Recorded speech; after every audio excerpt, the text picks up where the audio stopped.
Thank you so much for making the time to speak to me. Yeah, of course. Gosh, I can't imagine how much stuff you must be doing with the book. And congratulations on your piece over the weekend in the was it Seller magazine? Yeah, thank you. Yeah, it was beautiful. So I sent over some questions to your, I think, publicist. Yes. Did you see those? Were those okay? Was Yeah, they look great. I'm honestly always happy to talk about anything, so don't worry. Are you? Okay. I thought I'd just check, because I quite often ask people, not like really personal questions, but it's a mental health kind of podcast. So I like a personal question, honestly. Otherwise it's so boring. Okay. For everyone involved. So yeah, I like it. I'm happy to talk about anything. Perfect. Okay. Amazing. Thank you. So we'll just go for it, I think. Perfect. Brilliant. So welcome, Ella. Thank you so much for joining me today. How are you? Yeah, I'm good, thank you. How are you? I'm really good. Yeah, really good. Thank you. I'm very excited to speak to you. I have been following you since, I think, 2013 or 2014. I was making your sweet potato brownies when I was really struggling with weird health symptoms that no doctor could really explain, and finding you and what you were doing was such a massive help, because it really helped with the weird symptoms that I was having, and I felt so much less alone knowing that there were other people who kind of had to have diets that were kind of a little bit out of the ordinary. Yeah, so thank you so much for everything that you do. Yeah, pleasure. You're original delicious yellow follower then. That's amazing. Yes, Thank yes, you. yes. Yeah.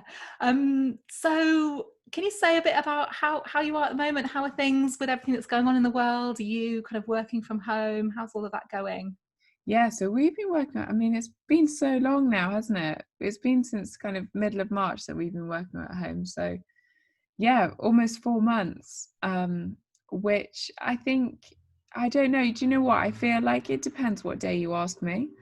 You know, I definitely, I'm an emotional person anyway, so I'm definitely an up and a down kind of person. But I feel like some days I literally couldn't think working from home was better, and I'm loving it, and I'm loving the quietness of not commuting and not having that. Our office is in Soho as well, in central London, and so there is just a innate busyness in being in that part of the world. And then other days I miss it so much, and I miss that sense of kind of getting up and getting dressed and being with lots of people, and the kind of buzz and the energy you get from that. So yeah, it really depends. But I have to say, I was pregnant last summer as well. I'm pregnant this summer. There's a theme at the moment. And I have to say, working from home is very nice when you're pregnant. Yes. Yeah. It's a lot more comfortable. And I do really, really, really, really appreciate that. Waddling down Oxford Street when it was like 30 degrees last year was just not like the best few minutes of my life. Yeah, I can imagine. Yeah, I'm sure lots of us, I know for me as well, it's kind of up and down at the moment. It's changeable. We're not the same every day. I guess that's like life normally, but maybe it's intensified in lockdown because things are just more intense generally. So yeah, thank you for sharing that. I'm very excited about your new book, Quick and Easy. And I follow a plant-based diet myself. And I think things being quick and easy is just basically what we're all looking for right now, especially me. Do you have what would you say for people who are wanting to know just any kind of key tips that you have for having a plant-based diet and doing it in a quick and easy way? I think with anything in life, your diet, the way you look after your mental health, your exercise, relationships, everything, like it has to feel sustainable in terms of like long-term doable options. And I think sometimes that's what goes wrong when people, even if it's not about a plant-based diet, it's just about kind of maybe a healthier diet and trying to include more fresh fruit and veg and things like that in their diets. And I think there's this kind of immediate thought and reaction of like, oh, I've got to be super healthy, so I've got to have a salad, I'm going to have like a lettuce salad and with grated carrot and cucumber and tomatoes. And I mean, it's just so boring. It's unbelievable. It's going to last like 2 minutes. Yeah. And for me, the most important thing is that things taste good, because then you want to keep coming back to them. And I think, again, like obviously, the focus on mental health, like it's so important to feel satisfied, and it's so important to feel like you're doing something that feels good, you know, it feels positive, and you have lots of energy on a kind of physical level from it, but from a mental level, you feel happy and satisfied and excited by what you're doing. And I think that's key. But then equally, that's great, but it only actually works in your lifestyle if it is doable, in the sense that it's like actually manageable. And I think for most people that means it has to be quick, because I mean, especially at the moment, I don't know about you guys, but I am not used to making 21 meals a week. You know, because normally if you're in the office, we do team lunch in the office every day anyway, and then, you know, we go out maybe every now and again for a meal, might go to a friend's house, or, you know, you just grab something on the way home, and it's just so different. And now we're sitting at home, and so we're having 3 meals a day, 7 days a week at home. And that has been really, really, really different. And so I have appreciated kind of like batch cooking and things like that more than ever before. Yeah, I can't imagine if people have got lots of kids, what that's like, just cooking 3 meals a day for lots of people, and Yeah. how intense that must be. Yeah, okay. So having an approach of not making it too complicated, and keeping it simple. Yeah, sounds good to me. Definitely. I started off lockdown really into cooking, like really making a big effort, kind of waned in the middle, and now I feel like I've got like a second wind and I'm getting back into cooking again. So yeah, I'm I hoping think it's going that's to like the last. ultimate example of lockdown though, isn't it? It's like there's never been more flux, really. I feel like some days, you said, some days you're like really into it and you're loving the time and these new opportunities to have hobbies that you might not have been able to do before because you're, you know, losing that time to things like commuting. And then you have days where you're just like, I just cannot be bothered with Absolutely. anything anymore. Yeah, totally. I really want to talk about with you, and I know you mentioned it in the beginning of your book, wellness, and it's such a term that we hear so much, and I think we've kind of lost our connection with what that is, or it's become quite an overwhelming thing, or there's been a sort of a backlash, I suppose, in some ways to the term or to the sort of approaches. What does wellness mean to you? It's a great question, and I it's a really challenging word, I think. It's so nuanced. Like it has so many layers to it, and I think it triggers different things in different people. And I'm really, really aware of that. But equally, I'm not sure what's a better word, you know, our health. But then that sounds quite like GP surgery. Yeah. Yeah, it's hard to know exactly how to kind of describe it. But I think the main thing is that it's, you know, and I totally understand why it's happened, but I think the reality is what's interesting in terms of makes a good article is not carrots. You know, carrots and lentils are not interesting. Like, I don't have anything to say about carrots and lentils. We all know them, you know, kind of been there, done that. We're not eating them. We know that, you know, only 1 in 4 adults in the UK manages to get their 5 a day, for example, you know, so we're not eating enough of those sorts of foods. But the thing is what's become interesting to some, you know, for want of a better word, in the last like 5 to 10 years is the weird and the wacky and the wonderful. And as a result, that's kind of what's garnished the news and the headlines and the kind of clickbait, for want of a better expression. Yeah.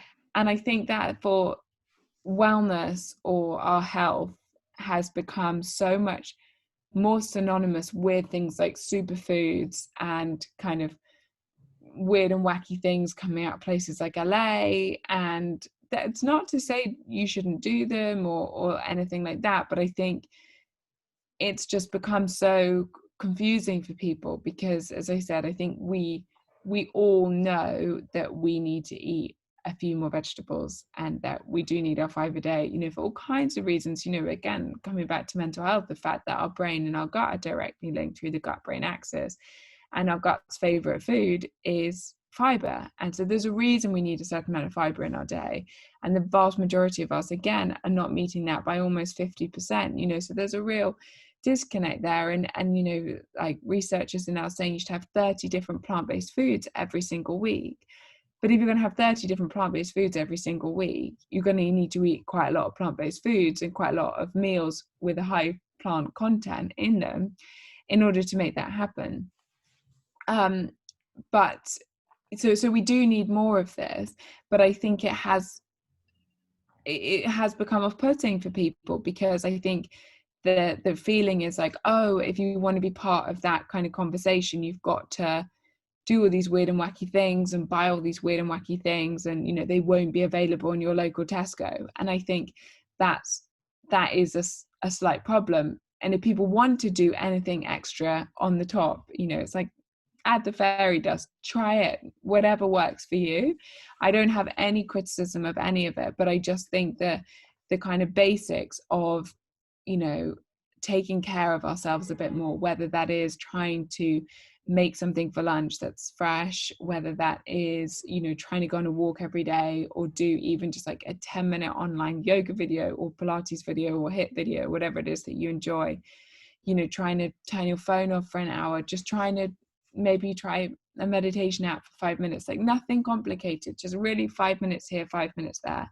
But I think sometimes we've become quite divorced from that in amongst like the confusion of all the weird and wacky messaging. Mm-hmm.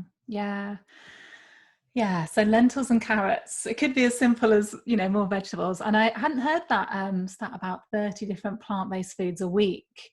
How would you, I'm trying to think how you would visualize that in terms of day by day. Is that... It's quite easy, I say Yeah. that. I mean, because it's not like just fruit and veg, it's, you know, sunflower seeds and pumpkin seeds both count as two. Okay. So if you like toasted some of those and put those in a salad, that would be two. And, you know, oats count as one, and rice counts as another, and so on and so forth. So but you just, I guess it's just it's the importance of variety effectively. So, you know, trying to just mix it up a little bit. Yeah, okay, good to know, good to know. I was curious about whether there were any weird and wonderful wellness concepts that you were interested in or that you'd find helpful. Are there things that you do or things that you've tried that do really work for you? Yeah, I mean, I feel like I'm really open-minded, and it's not, as I said, it's always an interesting one to talk about, because I don't feel critical of it at all. I think some of it's so interesting.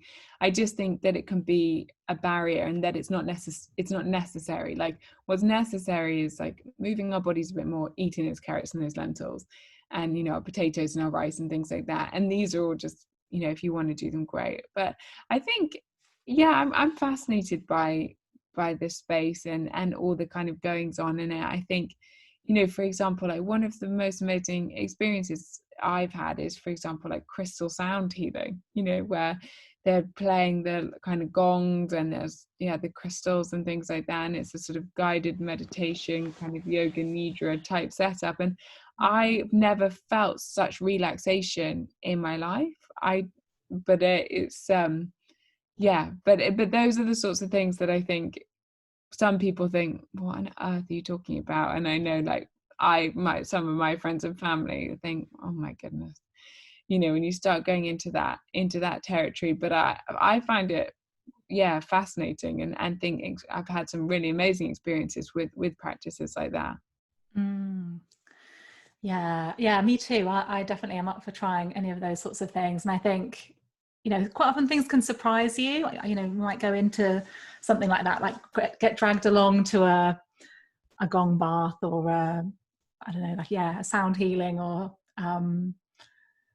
trying something like CBD oil because someone recommends it to you, and then actually you get surprised because it does work for you. And I think if it works, then it works. I think we should be open to trying different things. Totally. I think there is, you know, on the flip side of what we're saying, I think there is a lack of open-mindedness that we see just too much. And I think if something works for you and there's no kind of evident negative repercussions of it, then why not? Who cares? You know, if the placebo effect is the only reason why it works, who cares? It doesn't matter, it works. And like, it's as simple as that. And I think sometimes we are quite quick to judge, and we are quite quick to dismantle what really works for people. And literally, like, who cares why it works? If it works, it works, and that's all that actually matters. Yeah, I think we should be maximizing the placebo effect as much as possible. You know, it's in some studies comparable to medication. I mean, even with antidepressants, you know, placebos perform pretty well instead of antidepressants. So yeah, we should definitely be trying to use those, obviously in a safe way. But yeah, definitely being open to trying things. I was interested to know whether you have experienced anxiety in your life, and what was that experience like for you, and are there ways that you deal with it personally? Yeah, I've had it, I mean, as everyone, you know, occasionally, but I've had it kind of, I guess, as a kind of a bout, for want of a better word, and a kind of inexperience twice. The most recent time was after Sky, my daughter, was born, so last year, and I just felt kind of so terrified by the responsibility, and I just found myself overthinking everything. Like, did I turn off every appliance in the kitchen? I just need to go and triple check. Like, is the front door definitely locked for the night? Like, I just triple, quadruple check. Like, is she still breathing? And you just, you know, I remember, like, you know, being in the bath with her and being like, oh my God, she's so fragile. Like, you know, I'm fully in charge. What happens if I drop her? And like, what happens if, you know, you're walking down the stairs and it just was like, oh my God, I'm going to fall down the stairs. And it's like, I've never fallen down the stairs. There's no reason, like, logically, to think for some reason today I'm going to fall down the stairs just because I'm holding her and being more careful than I've ever been in my whole life. But I found the kind of, I guess, and it's a mixture probably of complete exhaustion and hormones wrapped up with this new level of responsibility, which you're not prepared for in any shape or form. You know, and especially, like, I was breastfeeding to start with, and it's like, I am literally keeping this child alive in, like, every sense of the word, and am I doing it right? And I'm sure that's a very normal experience for people with early motherhood, but I did find it, for the first, like, couple of months, I found it really, really overwhelming. And that sense of responsibility in shaping someone else's life, and that they, you know, she's almost one now, and she's, you know, she's still very dependent on us, but she's still, I feel like she has her opinions and she'll express stuff, and she'll let us know. But, you know, when she's like 3 weeks old, she can't do any of that. Like, she's just fully, like, so vulnerable. And I found that quite, yeah, I had a lot of anxiety about that. I would just worry about absolutely everything. And I hadn't had that in pregnancy. And it was, yeah, a couple of weeks after she was born, for another kind of like 2 months or so. And I found that quite crippling, actually. I just was, yeah, completely overwhelmed by it. And then the first time was actually after our first book came out, when Delicious Diella kind of really took off. And I'd gone from having a kind of small online community where, you know, we were sharing, and I was kind of just sharing what I was doing with Delicious Diella, which was just recipe creations, really still to help myself. And then the book came out, and everything just changed overnight, and it grew so fast. And suddenly people are talking about you rather than to you, and suddenly people have all kinds of different opinions on you, that you can't control in any way, because you've never met these people, and they're not making the decision on you based on having conversation with you. And Mm. that was a very, yeah, I found that sense of vulnerability there really, really overwhelming, and felt kind of really quite paralyzed by it for a bit. Yeah, I think, yeah, for anyone, that's such a massive thing to suddenly be exposed to all these opinions. And when I, you know, speak to people, this comes up, the kind of thing about criticism and not wanting to make a mistake. And I suppose if that's on a massive scale with, you know, lots of people's opinions coming in, it can be really difficult. How do you deal with kind of criticism and that sort of thing? Because I guess it's just like a numbers game. The more people you have kind of following you, the more likely you're going to have people with unhelpful kind of ideas messaging you. Do you have any kind of, how do you deal with that?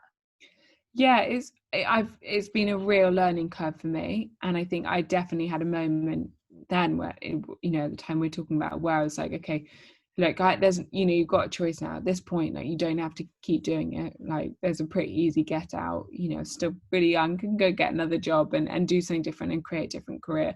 Or if you want to do this, like, you're going to have to figure this out, because this isn't just today. Like, this is going to be part and parcel of the career, and you have to be fine that people have opinions on you, and that some may be informed and some may be uninformed, just in the sense that they don't really actually know anything about you.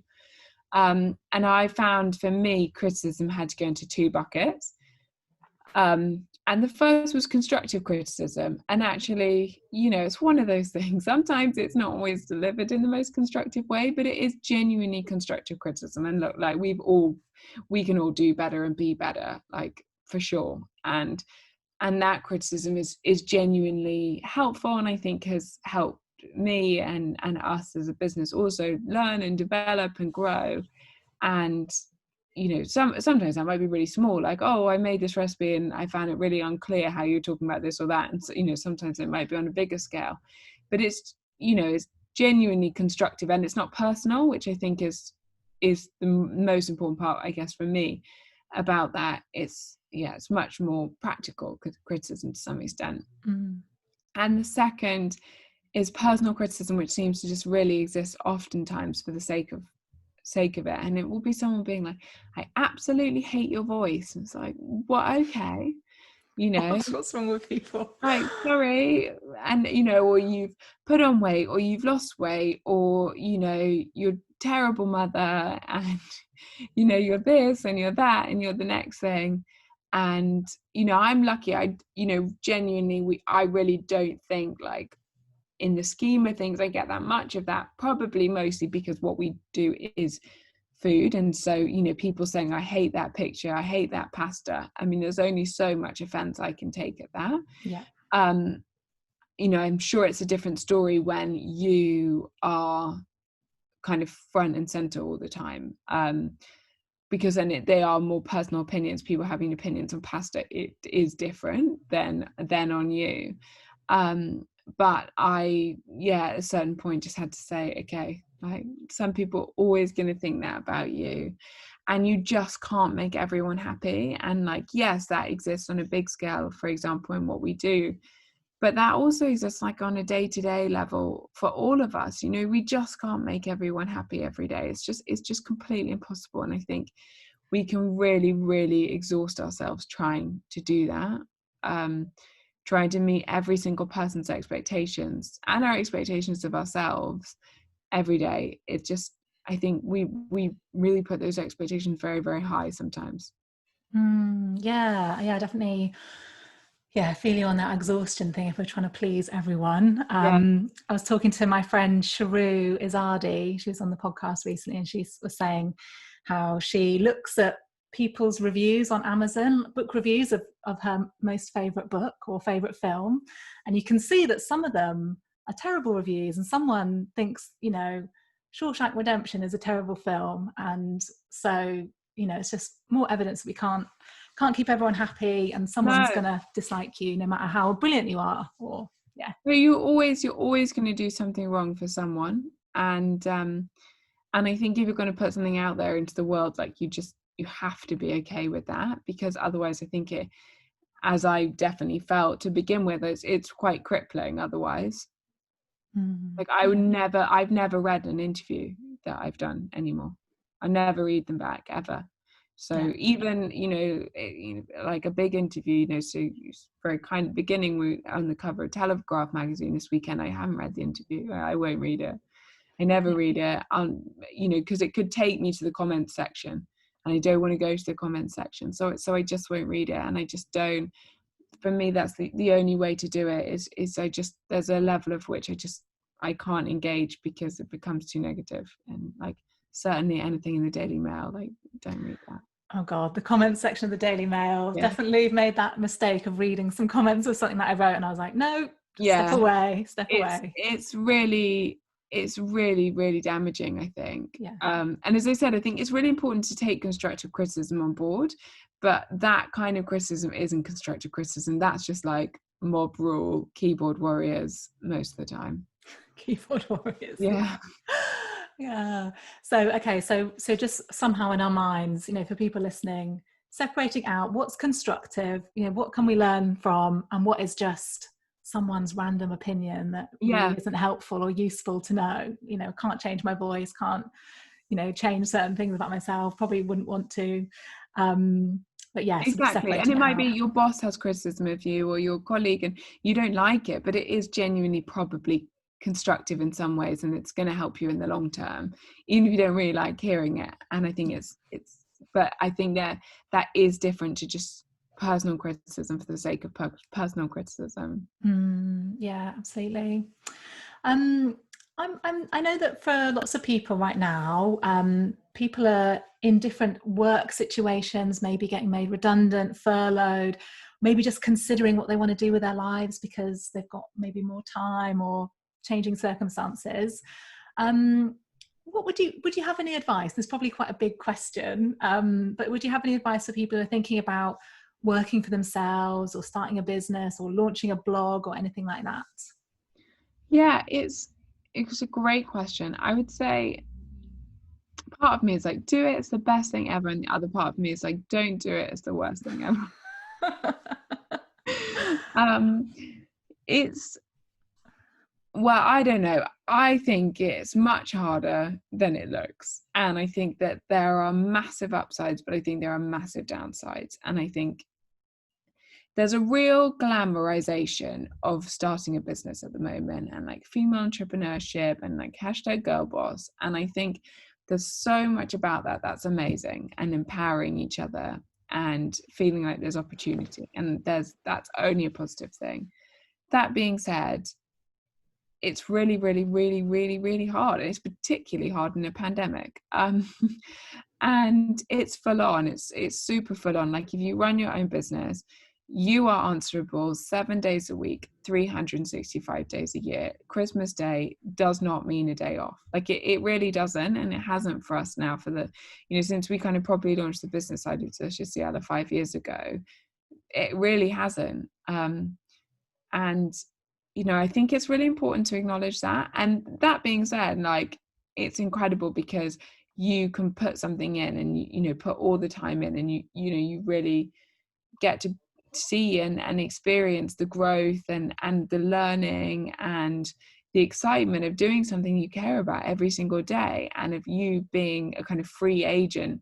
I mean, I very much feel like, and I think Matt does too, like we work for the company. I don't feel like I can go and just do whatever I want. Like, we've got 20 people that work for us. We've got a lot of overheads. We've got a big commitment. I don't feel like I can, at the start of Delicious Yellow, I felt like I worked for myself. I don't really feel like I work for myself anymore. But that being said, I still get to make big decisions and I still get to do something that I love every single day. And I get to say, I think we should do this and I don't think we should do that. And that is a massive, massive, massive, massive privilege. But the stress and the toll on your mental health of running your own business, I think, is something that people don't talk about enough. And, especially that startup phase. I mean, those first like 2 years or so, we really worked like full 7 days a week, like a full day and the rest.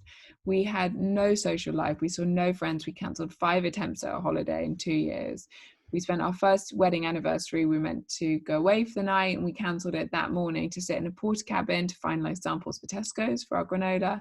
Like, and this isn't just, I wouldn't change anything about it. Like, it's not to say poor us, like God no, but I just think the reality that's the reality of it. And like even a couple of weekends ago, it was Father's Day, it's Matt's first Father's Day, and we had this really boring long story, but basically lost our domain name. We were locked out of every single company email, so we had no way of replying. We have a huge supply chain. We're in 7,000 stores with almost 30 products, and we had no communication with our supply chain.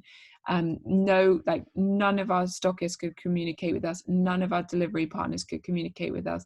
None of our manufacturing partners, none of our accountants. Like, it so was stressful. so stressful. Yeah. I can't explain the stress. We spent Friday night on the phone till 1:00 in the morning to America. We cancelled all our Father's Day plans. This carried on for 4 days. Neither of us slept for 4 days. And It's fine. Like, as is, I genuinely, I wouldn't change it for the world. I love it because Yeah. I've learned so much. I find it so interesting. As I said, it's the biggest privilege to do something which you feel has purpose and that you have passion for and that you wake up excited to do and that you feel an independence in. I wouldn't change that for the world, but I do think that part of it has to be acknowledged, because you don't get to turn off. Like, you never ever get to turn off. It just doesn't work like that. You don't have a holiday in the same way. You have to know what's going on all the time. And yeah, so I just think it's really important to be aware of the reality. And I think these, again, that people have often say, like, oh, why don't you see things like that on social media? But I mean, you can't, for example, that whole palaver a few weeks ago with our website and our emails and things, we can't put that on social media because there was a risk that our domain name would go to an auction. Can't tell people, oh yeah, you can like blackmail and bribe us and then we'll have to sue you. You can't Jeez. advertise the problem. And saying when we've had like issues, say, in supply chain, you can't say that because Tesco will then call you up and be like, we can't stock you if this is what's going on. Yeah. So you can't so often talk about these things until later on, and they've, luckily it's been slightly smoother sailing since, but especially beginning, there were definitely a few times that we nearly went under and had real cash flow problems. You can't say that again. No one's like, what's your team gonna say? You're like, oh shit, we're in trouble. Saw this on Instagram, Ella. What's Yeah, going on? yeah, it's my dad's say. So, and so I think that is kind of part and parcel of it anyway. And I think that's partly why, in some senses, there's a kind of glamorization of it, because there is something so exciting about it. There really is. Like, it is so exciting. There's a buzz about it that I wouldn't change for anything in the world. But I think it's with anything in life, like the rough comes with the smooth, and life is full of ups and downs. And I would just say that your highs are higher but your lows are lower, and if you're the kind of person that enjoys that because it keeps life interesting, which I am, and I think Matt is as well, my husband and business partner, then it's the best thing in the world that you can possibly do. But if you don't enjoy it, or it's not a time in your life where it's the right thing to do, like, stay away. I'm sure there are people listening that are just breathing a sigh of relief, thinking, thank God I don't need to do that now. It just let me off the hook. I was thinking, I don't know, maybe there's a bit of a pressure of like, you've got to have a side hustle. You've got to be a girl boss and have like an Instagram business on the side or something. But actually, There unless you is, I can, agree with you. I think there yeah, is a pressure for that. And I don't like, life's for living and life's for enjoying. And if you don't enjoy that, like, spend that time with your friends. yes, yes. Yeah, I heard quite a few people say, if you're thinking of starting a podcast, don't. Because unless you're committed to do it every single week for at least 2 years, most podcasts take a couple of years apparently to kind of get any traction, then just don't bother starting. Which sounds kind of disheartening, but then I guess it just shows the level of kind of commitment that you need to have to kind of keep something going. Yeah, but I think I think it's disheartening, but it's reality. And I think sometimes our level of expectations are so high, and then part of the reason that we struggle is we feel disheartened and disappointed that things don't happen the way we expect them to happen. Yeah, absolutely. I did want to ask you about your podcast. Congratulations on how amazingly it's done. Have there been any kind of really interesting things that you've learned from it, either from the guests that you've spoken with or from the actual process itself of putting that out there? Yeah, it's definitely been one of my favorite things that we've ever done. I really, really enjoy it. I love, yeah, I just absolutely love it. I love the opportunity to learn from people. Feels, I'm so interested in health and wellness and our kind of well-being in general. And so any opportunity to learn more, I so appreciate. So that has been incredible for me. I think the every guest has been fascinating, and we've covered so many topics, from like relationships to sleep to all manners of mental health and neurologists and all kinds of different things. But there's been one kind of common thread actually between so many different people, from neurologists to psychologists to a Buddhist monk we interviewed, and that was that to be happy is to be present. And that's been, for me, I guess, on a personal level, the biggest learning from the podcast that I've taken away. And again, often easier said than done, but I think there is a huge amount to be learned from that, in just, and obviously coronavirus, what an amazing example of it. We do not know what's going to happen tomorrow. Like, Yeah. none of us have got a clue, where this year's taking us, where next year's taking us. Like, and that is scary. And I think that's a lot for people and their mental health right now. But I just really have been like really listening to that advice more than ever, which is that like all you have is today and now, and it's the only thing literally it's the only certainty you have in your life. So just try and appreciate that and make most of that. And I do totally subscribe to the idea that I think I am certainly much happier living that way.